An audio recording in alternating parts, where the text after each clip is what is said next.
Hello everyone, welcome to I exam भी। दोस्तों बहुत स्वागत है आप सभी का एग्जाम भी के इस प्लेटफॉर्म में to make your preparation 50% faster. मेरा नाम है Kailash Tiwari, ex Union Bank of India. So दोस्तों, नेशनल सीड्स कॉर्पोरेशन का नोटिफिकेशन आया हुआ है। आईबीपीएस सीएफओ की प्रिपरेशन जोरों शोरों से चल रही है। टारगेट है 2024 को यादगार बनाने का, जॉब अपनी सिक्योर करने का, है ना। बहुत सारे नोटिफिकेशन आए हैं, बहुत सारे आने वाले हैं, और जितने भी हैं उतने में हमें खुश होकर उनको कैसे भी क्रैक करना है। ओके, एक क्वेश्चन है सर, नेशनल सीड्स कॉर्पोरेशन में क्योंकि 4 पोजीशंस ऐसी हैं जिसमें बीएससी एग्रीकल्चर स्टूडेंट्स एलिजिबल हैं और अप्लाई किसी भी एक पोजीशन के लिए करना है, तो किसको अप्लाई करें? ये क्वेश्चन मुझे बहुत सारे स्टूडेंट्स ने पूछा है। इसका क्या आंसर है? एग्जैक्ट आंसर तो कुछ नहीं है, बट मैं आपको वो सारी चीजें बताऊंगा कि क्या होना चाहिए कंपटीशन के बेसिस पे, है ना। 3 बेसिस पे मैं आपको बताऊंगा, कंपटीशन के बेसिस पे, नॉर्मल जो हमारा माइंडसेट होता है उसके बेसिस पे, और उसके साथ साथ जो तीसरी इंपॉर्टेंट चीज है वो क्या है? Job profile. आप अंदर जाने के बाद इन इन जॉब प्रोफाइल में क्या काम करते हैं, तो उसके बेसिस पे आप थोड़ा सा डिसाइड कर पाएंगे। ओके, सो आगे बढ़ते हैं, क्विकली डिस्कस करेंगे, फिर आप मुझे कमेंट बॉक्स में बताना कि आप किस में अप्लाई करने का सोच रहे हैं। हालांकि कल हमने इसके लिए क्या वो पोल कंडक्ट किया था, वो भी मैं आपको शो करूंगा। सो आप देखिए, ट्रेनी एग्रीकल्चर के लिए 49 वैकेंसी है। अगर मैं यहाँ पे ऑर्डर में अरेंज कर दूं वैकेंसीज के, तो यहाँ पे आप देखेंगे एग्रीकल्चर ट्रेनी 49 वैकेंसीज है। देन उसके बाद सेकंड हाईएस्ट है मार्केटिंग में, है ना। ये मार्केटिंग हो गया। एंड देन उसके बाद यहाँ पे आप देखेंगे तो एग्री स्टोर्स में है 19 वैकेंसीज है एग्री स्टोर्स में। एंड देन उसके बाद 11 वैकेंसीज है क्वालिटी कंट्रोल में। तो ये 4 वैकेंसी है, इसमें बीएससी एग्रीकल्चर स्टूडेंट्स एलिजिबल है।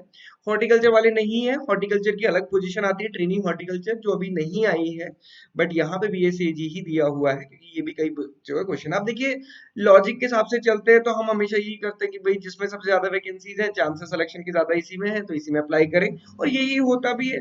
और अगर इसी को आप देखेंगे तो लास्ट ईयर आप देखिए ट्रेनी एग्रीकल्चर में 40 वैकेंसीज थी, सबसे ज्यादा एप्लीकेशंस यहीं पे आई थी और सबसे ज्यादा कंपटीशन भी यहीं पे था।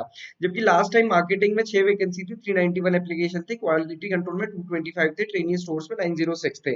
तो आप समझ सकते हैं कि क्या ये कंपटीशन और कहाँ ये कंपटीशन, है ना। हालांकि कंपटीशन तो है ही, बट ये कंपटीशन कितना चेंज हो गया, 3 टाइम 4 टाइम्स। तो ये आपको ध्यान रखना है कि जनरली क्या करते हैं हम, जिसमें सबसे ज्यादा वैकेंसीज है उसमें।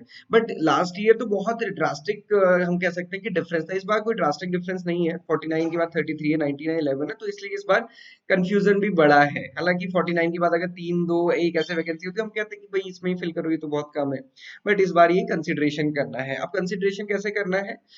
एक चीज आप देखिए, लोगों का माइंडसेट क्या होता है। कल मैंने ये पोल किया, पोल पे तो आजकल कितना सही है कितना गलत है ये भी नहीं पता चलता है, बट फिर भी आप देखिए मेजोरिटी ने इसमें क्या बोला है। ट्रेनिंग एग्रीकल्चर 49 पोस्ट पे जो 8% है ट्रेनिंग क्वालिटी कंट्रोल के लिए, 8% ही मार्केटिंग के लिए, 7% एग्री स्टोर्स के लिए, है ना। तो अभी क्या है, बेसिकली मैं आपको बताऊं, जब हम फॉर्म फिल करते हैं हमें बहुत अच्छे से जॉब प्रोफाइल का पता होता नहीं है, और फिर बाद में हम अंदर जाते हैं, फिर हमें लगता है यार इससे अच्छा तो मैं ये वाला फिल करता, ये वाला मेरे लिए बेटर है। सबकी अलग अलग कंडीशन, अलग अलग डिफरेंस प्रेफरेंसेस हो सकते हैं। तो मैं वो आपको बताने वाला हूँ। मैंने एनएससी की वेबसाइट में ये देखा, तो वहां पे भी मुझे पता चला कि क्या जॉब प्रोफाइल है। उसके साथ साथ जो लास्ट ईयर हमारे सेलेक्टेड स्टूडेंट्स हैं, बहुत सारे स्टूडेंट से बात की, है ना, लंबे टाइम बाद मौका मिला उनसे बात करने का। उन्होंने बताया भी कि सर नाबार्ड की प्रिपरेशन, ये प्रिपरेशन वो प्रिपरेशन, तो वो सारी बातें हुई। और मुझे ये लगता भी है कि मेरा कनेक्शन स्टूडेंट से प्रिपरेशन के टाइम पे, आई डोंट नो कितना परसेंट होता होगा, बट वो बिल्कुल डबल हो जाता है जब उनका सिलेक्शन हो जाता है उसके बाद। और वो क्योंकि आगे क्या एग्जाम टारगेट करें और कैसे प्रिपरेशन करें, तो वो काफी एक अच्छा एक्सपीरियंस रहता है। भले ही आप कैसे प्रिपरेशन करो, बट लाइफ में हमेशा हम आगे बढ़ते रहते हैं, तो वो भी काफी एक अच्छा एक्सपीरियंस रहता है। सो हम वन बाय वन डिस्कस करेंगे, मैं आपको बताऊंगा कि सब में क्या क्या है। तो आप देखिए, सबसे पहले ट्रेनिंग मार्केटिंग। मार्केटिंग क्या है? मार्केटिंग जैसे सिंपल हम काम समझते हैं, मार्केटिंग मतलब जो हमारा प्रोडक्ट है उसको मार्केट करना। तो यहाँ पे भी वही काम है। जो ट्रेनिंग मार्केटिंग होगा वो कांटेक्ट करेगा फार्मर को, डिस्ट्रिक्ट एग्रीकल्चर डिपार्टमेंट्स को, ताकि क्या मिले उनको, डीलर्स मिले जो क्या करते हैं, सेल करते हैं सीड की, और कितनी पोटेंशियल है डिफरेंट डिफरेंट क्रॉप्स में, वो सारा कुछ पता लगाना ये मार्केटिंग का काम होता है। मतलब डिमांड जनरेशन और फिर डिमांड के अकॉर्डिंग सप्लाई करना, है ना। कंसेप्ट वाइज में आ जाएंगे तो मार्केटिंग के, तो ये काम उनका है। कंडक्ट करना है डेमोन्स्ट्रेशन नए प्रोडक्ट का जो भी है, ताकि उसका अडॉप्शन अच्छा हो। एक्सटेंसिव ट्रैवलिंग इसमें होगी, तो ये इन्होंने मेंशन किया हुआ है। डिफरेंट मंडीज में जाना है, पोटेंशियल डीलर्स को, मतलब आप समझ ही सकते हैं मार्केटिंग का काम तो ट्रैवलिंग के साथ ही एसोसिएटेड रहता है। तो ये ट्रेनिंग मार्केटिंग है। अब हम देखते हैं ट्रेनिंग एग्रीकल्चर। ट्रेनिंग एग्रीकल्चर क्या है? एग्रीकल्चर मतलब जितना भी फील्ड वर्क है, फील्ड वर्क मतलब प्रोडक्शन से रिलेटेड, सीड को ग्रो करने में जितनी भी सारी चीजें चाहिए, वो ट्रेनिंग एग्रीकल्चर का काम है। तो मतलब ये फील्ड लेवल का काम है, ये फील्ड लेवल का काम है, बट ये ट्रैवलिंग का काम है। लाइसनिंग बनाने का काम है, कांटेक्ट करने का काम है, यहाँ पे फील्ड में काम है। क्या है, check level at the farms पे काम करना है। जितने भी एग्रीकल्चर ऑपरेशंस कैरी आउट होते हैं फील्ड में, चाहे वो अरेंजमेंट ऑफ लेबर है, ऑपरेशन है, इनपुट है, ये सारा काम उनको देखना है। टाइमली अरेंजमेंट करना है हार्वेस्टिंग का, हैंडलिंग ऑफ रॉ सीड्स, ये सारा काम ट्रेनी एग्रीकल्चर को देखना होता है। उसके साथ साथ registration of seed crops with the certification agency, है ना, क्योंकि क्या होता है आप सभी को पता है, क्रॉप प्रोडक्शन सीड प्रोडक्शन में डिफरेंस है। तो वहां पे फील्ड में प्रोडक्शन के टाइम पे सारी चीजें मेंटेन करना, सर्टिफिकेशन एजेंसी इसमें भी चीजें चेक करने आती है तो उनके साथ लाइजनिंग करना, ये सारा ट्रेनी एग्रीकल्चर का काम है। अब आते हैं क्वालिटी कंट्रोल का। जैसे नेम से ही हमें पता चल रहा है कि इन्हें क्वालिटी चेक करनी, क्वालिटी मेंटेन करनी है, तो इसके लिए क्या करते हैं, examination and submission of non seeds proposal to HO. Field में क्रॉप इंस्पेक्शन, जो फील्ड में जो एग्रीकल्चर वाले काम कर रहे हैं उनके काम को देखना, क्यों ठीक कर रहे हैं कि नहीं कर रहे हैं, सीड के अकॉर्डिंग है कि नहीं है। प्रोसेसिंग प्लांट को चेक करना, गोडाउन को इंस्पेक्ट करना, ये सारा काम क्वालिटी कंट्रोल का है।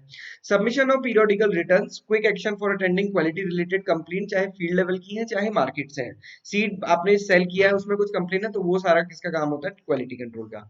उसके बाद प्रॉपर सैंपलिंग ऑफ सीड्स है, evaluation of inspection of report as well as seed test report, ये सारा क्वालिटी कंट्रोल का काम। अब आप समझिए कि जितना प्रोडक्शन लेवल पे काम है वो ट्रेनिंग एग्रीकल्चर का है, क्वालिटी से रिलेटेड काम क्वालिटी कंट्रोल का है। अब आते हैं ट्रेनिंग एग्रीकल्चर स्टोर्स पे।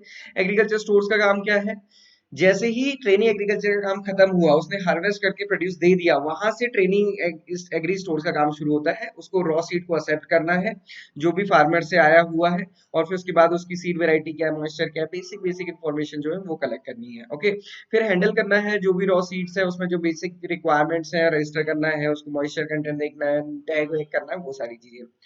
देन उसके बाद क्या है, रॉ सीड्स की रिसीट बनानी है, रजिस्टर बनाना है, ये सारा कुछ मेंटेन करना है, डेटा एंट्री करनी है कंप्यूटर पे ताकि सबको अवेलेबिलिटी का पता रहे कितना सीड आपके पास है। फ्यूमिगेशन, स्प्रेइंग, डस्टिंग, ये सारा जितना भी सीड का स्टॉक आपके पास पड़ा है उसको करना, ये सारा काम है। उसके बाद at the time of early half early stock verification, all seed stock in the godown should be arrange according to the stock book, और उसके अकॉर्डिंग जो भी शॉर्टेज एक्सेस है वो कंट्रोल करना। तो मतलब आप ये देखिए, एग्री स्टोर्स का काम ये है कि जो स्टोर, ये बेसिकली अपने स्टोर तक रिलेटेड इनका काम है। यहाँ पे आप देखेंगे तो कोई विजिट्स का ज्यादा रूल नहीं है, बट इसके अलावा जितनी भी पोस्ट है उसमें सभी में विजिट्स हैं। ट्रेनिंग क्वालिटी कंट्रोल में भी क्योंकि इंस्पेक्शन करना है आपको, तो यहाँ पे ये रिक्वायर्ड है। इसके साथ साथ ट्रेनिंग एग्रीकल्चर तो पूरा ही फील्ड वर्क है, और इसके साथ साथ जो ट्रेनिंग मार्केटिंग है इसमें तो आपको ट्रेवल ही करना है, क्योंकि आपको डिफरेंट डिफरेंट जगह जाना है। अब आप ये सारा कुछ देख सकते हैं, अपने अपने इंटरेस्ट के अकॉर्डिंग सबकी डिफरेंट डिफरेंट चॉइस प्रेफरेंसेस होती है, किसको कैसा वो सही लगता है आप उसके अकॉर्डिंग कीजिए। एग्जामिनेशन लेवल या फिर हम कहें कि जो पेपर है वो मोर और लेस सेम होता है, उसमें कोई बड़ा डिफरेंस नहीं है, क्योंकि बीएससी एग्रीकल्चर लेवल की ही पोस्ट है, बट पेपर डिफरेंट आता है, ये थोड़ा सा ध्यान रखना है। ओके, सो अब आप देखिए कि आपको किस में अप्लाई करना है, ट्रेनिंग एग्रीकल्चर में कि मार्केटिंग में कि एग्रीकल्चर स्टोर्स में या फिर क्वालिटी कंट्रोल में, आप अपने अकॉर्डिंग चूज कर सकते हैं, सेलेक्ट कर सकते हैं। कंपटीशन तो दोस्तों हर जगह रहता है, आपको अपनी सीट बनानी होती है। सो इसके अलावा आपको इसका कोर्स हमारे पास मिल जाएगा, मॉक टेस्ट आपको हमारे पास मिल जाएंगे। बहुत अच्छे से प्रैक्टिस कीजिए, किसी भी डाउट क्वेरी क्वेश्चन का आप मुझे कभी भी कनेक्ट कर सकते हैं, चाहे आप लिंक्डइन पे करें, चाहे आप टेलीग्राम में करें, कहीं भी करें आप हमें कनेक्ट कर सकते हैं, इस नंबर पे ही कॉल कर सकते हैं।